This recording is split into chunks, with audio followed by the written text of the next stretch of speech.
एनेथिं MJ आरो अफ्रि दैमारि बिथांमोना मानो रागा जोंनो गोनां जादों?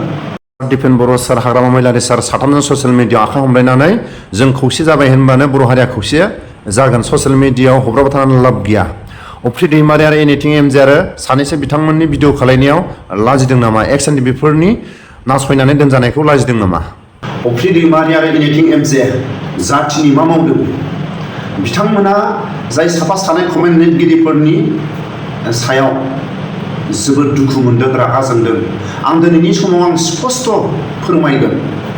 एनेथिं एमजे आरो अफ्रि दैमारि बिथांमोना मानो रागा जोंनो गोनां जादों? आं दिनै आसि थुनानै बाथ्रा बुंनो गोनां जादों। नाथाय जायफोर कमेन्ट लिरगिरि बिथांमोना कमेन्टखौ लिरनो थाखाय सम दङबा बिपिएफ पार्टिनि गेदेरमा दैदेनगिरि आरो इउपिपिएलनि गेदेरमा दैदेनगिरि, एसेम्ब्लिनि सायाव आरो पार्लामेन्टनि सायाव जोंनि ट्राइबेलनि, जोंनि बर' हारिनि सायाव मानो फंसेबो राव बुङा? बर' हारिनि थाखाय एसेबाबो हेफाजाब मदद होनांगौ दिल्ली सरकारनिफ्राय, गुवाहाटि सरकारनिफ्राय। बिनि सायाव जायफोर लेखा गोरोंफोर बिथांमोना कमेन्ट लिर, बिथांमोना सम दङबा आं बेखौसो खावलायगोन। नाथाय एक्सएनडि बिनि सायाव जायफोर कमेन्ट लिरगिरि एक्सएनडि बिनि सायाव माखौ रागा जोंदों? जायफोर एनडिपि आफादाव हाबैनि सिगां गामियाव दाउ सिखाव, अमा सिखाव, गुबुन गुबुन माखासे अबेबा समाव भुल खामानि मावदों। नाथाय एनडिपि आफादाव हाबोबा फिन गोदान जोनोम, मोनफ्रोमबो आखुखौ गारनानै एनडिपि आफादनि मोनफ्रोमबो संबिजितखौ थख' थख' खोनासंनानै खामानि मावनो गोनां जायो। नाथाय एनडिपि आफाद जोनोम जायैनि सिगां, जों जोनोम जायैनि सिगां जायफोर लेखा गोरों, अबेबा समाव जोंनि बिब' बिनानाव बिमा माहारिफ्रा इन्टारभिउ हैनो थाङो साख्रिनि, बेबायदि समाव जिनाहारि खालायजादों, नासयजादों। जायफोर साख्रि बाख्रि इन्टारभिउ हैनो थाङो, बेबायदि समाव जोंनि बर' हारिनि गेदेरमा दैदेनगिरिफ्रा नासयजादों। मोनफ्रोमबो साख्रि बाख्रिनि माखासे इन्टारभिउ हैनो थांनायाव बेबायदि समाव आबसुनि जोंखांनाय आन्दालना मानो थाखाय जाखो? जायफोर लेखा गोरोंफ्रा बिमा बिफानि नाजानाय, बिमा बिफानि खस्थ' खालायनानै फोरोंनाय गासैबो दैयाव थांदों। माबोरै दैयाव थांदों? बिमा बिफाया हा हु फाननानै थाखा दाहार लानानै गावनि गथ' गथायखौ लेखा फोरोंदोंमोन। आबसुनि बिबान लानानै आन्दालनाव बाहागो लानानै ना साख्रि ना गावनि न'खरा जौगाखो? गासैबो दंस'। लेखा फोरोंनायाव बेसेबां खरस नांगौ?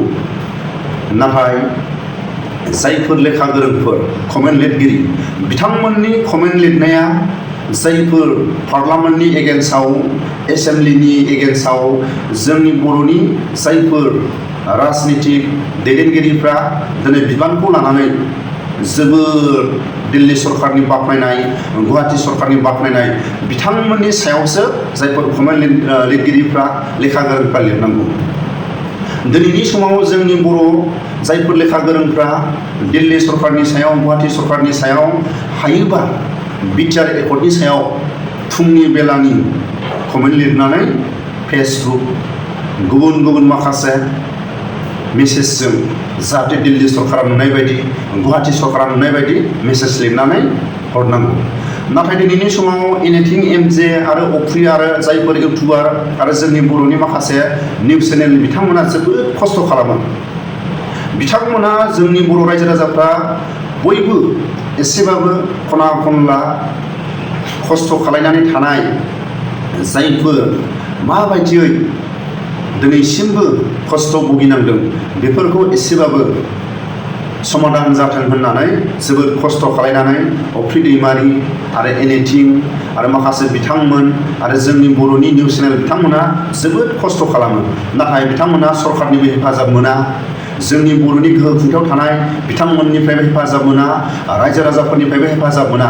बिथांमोना गाव गावनि पकेटनिफ्राय खस्थ' खालायनानै गाव गावनि पकेटनिफ्राय रां माखासे गारनानै थावनि खरस, अबेबा हटेलाव थानायनि खरस, अबेबा साहा पानिनि खरसखौ बिथांमोना गावसोरनो गारनानै जोंनि बर'नि निउस चेनेल बिथांमोनहा बबेबा जायगायाव थाङो आरो माखासे इउटुबारफ्रा खस्थ' खालामनानै थाङो। बिथांमोना जोबोद खस्थ' खालामनानै खना खनला जाहाथे गेदेरमा दैदेनगिरिफोरजों एसेबाबो माखासे समाधान जाथों होननानै बिथांमोना भिडिअनि गेजेरजों दिन्थियो। नाथाय जायफोर एक्स एन डि पिनि एगेन्स्टआव कमेन्ट लिरगिरि बिथांमोना मोजाङै खोनासं। NDP आफादा गुबुन रायजोआव थानानै मानो दावहा नांनो गोनां जादों? मानो दावहा नांनो गोनां जादों? बर' हारिखौ बा ट्राइबेल हारिखौ जाम्बा हारि होननानै जोंखौ नायनो हायि हारिया जोंखौ अरायसम दिल्ली सरकार, गुवाहाटि सरकार आरो माखासे हारिया जोंनि बर' हारिखौ जोबोद जाम्बा हारि होननानै माखासे सानोमोन। नाथाय बेफोरखौ सिनायथि होनो थाखाय खरलबसे बर' हारिया रायजो जानानै थानाय फिसा हारिया गुबुन रायजोआव थानानै दावहा नांनो हानाय बेखौ बुहुमाव दिन्थिनो थाखाय NDP आफादा गुबुन रायजोआव थानानै रायजो जानाय बायदि केम्प बादा खालायनानै गुबुन रायजोआव मैगं थिलि, माइ माखासे आबाद, गुबुन गुबुन माखासे खेथि मावनानै गुबुन रायजोआव थानानै दावहा नांनो गोनां जादों बर' हारिया बुहुमाव सिनायथि होनो थाखाय। नाथाय NDP आफादा एकर्ड खालायदों, आबसुवा खालायदों, जोंनो गासैबो सुबिदाखौ मोननांगौ बेबायदि नङा। रायजो राजाफ्रा सुबिदाखौ मोननांगोन, लेखा गोरोंफ्रा साख्रि बाख्रियाव सुबिदा मोननांगोन आरो जायफोर फोरोंगिरिफ्रा दिनैसिमबो खस्थ' खालायनानै जायफोर फरायसुला फरायसुलिफोरखौ फोरोंदों बिथांमोननि सुबिदाफोरखौ बयबो नारसिननांगोन। नाथाय आं दिनैनि समाव आं बुंगोन, जोंबो गुबुन रायजोआव थानानै गुबुन हादराव थानानै जोंबो नुबोदों, लोगो मोनबोदों। बुंनो थाङोबा बे जायफोर साफा सानै कमेन्ट लिरगिरि नोंथांमोना खोनासं, जायफोर सरकारनि माखासे साख्रि बाख्रि मोननानै दिनै न'खर फोथांनो हादों, जायफोर जोंनि बर' हारिनि गेजेराव साख्रि मोनदों, आबसुनि सोमावसारनाय, बिलटिनि सोमावसारनाय, गेदेरमा रायजो राजाफोरनि सोमावसारनाय, NDPनि सोमावसारनायखौ लानानै दिनै दिल्ली सरकारा, गुवाहाटि सरकारा साख्रिखौ सुबिदा मोनफ्रामबो खथाखौ होनो गोनां जादों। बेबायदि आन्दालन खालायबोआमोनबा हयथ' सोर साख्रि बर'नि, सोर साख्रि बाख्रि थिखा सुबिदा मोनगौमोन। बेफोरखौ साफा सानै जायफोर कमेन्ट लिरगिरि साख्रिआवला बिथांमोना खोनासंनानै लानाया मोजां। आरो फंसे बाथ्राखौ खोनासं, दिनै लाजिनो हागौ। गुबुन हादोराव साख्रि मावग्रा होननानै बुङोबा दिनै आं निमाहा बियो बे फंसे बाथ्रानि थाखाय। गुबुन हादोराव जायफोर खेथि आबाद मावग्रा, जायफोर गाव गावनो बिजनेस मावनानै कम्पानि खुलिनानै गाव गावनो गसंनानै दं, बिथांमोनखौसो भगबान सानो। साख्रिआवला सरकारनि गलाम होननानैसो गुबुन हादोरनि मानसिया बुंनो थाङो। नाथाय जों दिनै जोंनि हादोराव बा जोंनि रायजोआव जोङो बयखौबो साख्रिआवला माने जोंनि हादोरखौनो फोथांनानै दोननाय। दिनै आर्मि पुलिस गैयामोनबा जोंनि हादोरा गसंनानै थानो हानाय नङामोन। जायफोर गुबुन गुबुन डिपार्टमेन्टआव दिनै डक्टरनो, फोरोंगिरिनो, गुबुन गुबुन डिपार्टमेन्टआव दिनै सरकारा डिपार्टमेन्ट मानिनानै जायफोर साख्रिआवलाफ्रा मावामोनबा, दिनै जों डक्टर गैयामोनबा, गुबुन गुबुन डिपार्टमेन्टआव साख्रि मावग्रा गैयामोनबा जों दिनै जोबोर लोरबां जागौमोन, नङा होमबा? जोंनि थाखाय जोंनि हादोराव साख्रियानो देरसिन। नाथाय गुबुन हादोराव साख्रि आवलानि साखाथियाव सोरबा सिख्लाफ्राबो साफिया। बुंनो थाङोबा गाव गावनि खेथि आबाद मावनानै गसंनानै थाग्रा, गाव गावनो माखासे अमा फाराम, दाउ फाराम, गुबुन गुबुन फाराम आरो गुबुन गुबुन इन्डास्ट्रि, बिथांमोनखौसो गुबुन गुबुन हादोराव इसोर बायदि सिबियो। बिनि थाखायनो दिनै जायफोर साफा सानै कमेन्ट लिरगिरि एसे लाजिनो सोलों। गासैबो साख्रिआवलाफोरखौ आं बुङाखै, जायफोर साफा सानै सोरनि थाखाय साख्रि मोननानै दिनै सोलिनानै दं, लाजिनो सोलों।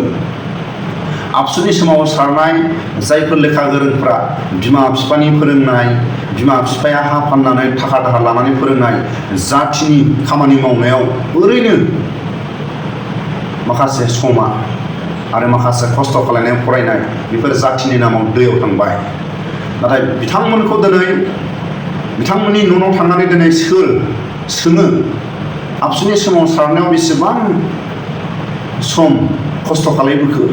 जोबोद जायफोर आबसुनि सोमावसारनाय, बिटिनि सोमावसारनाय, एनडिपिनि सोमावसारनाय, गेदेरमा रायजो राजाफोरनि सोमावसारनायाव बिमा माहारि, गेदेरमा रायजो राजा, गुबुन गुबुन माखासे आफादनि सोद्रोमाफोर आरो माखासे बिबानाव लानाय गाव गावनि बिमा बिफानि गावनि न'खरनि फोरोंनायखौ हारिनि थाखाय जिर' होननानै बुंनांगोन दिनै जिर'।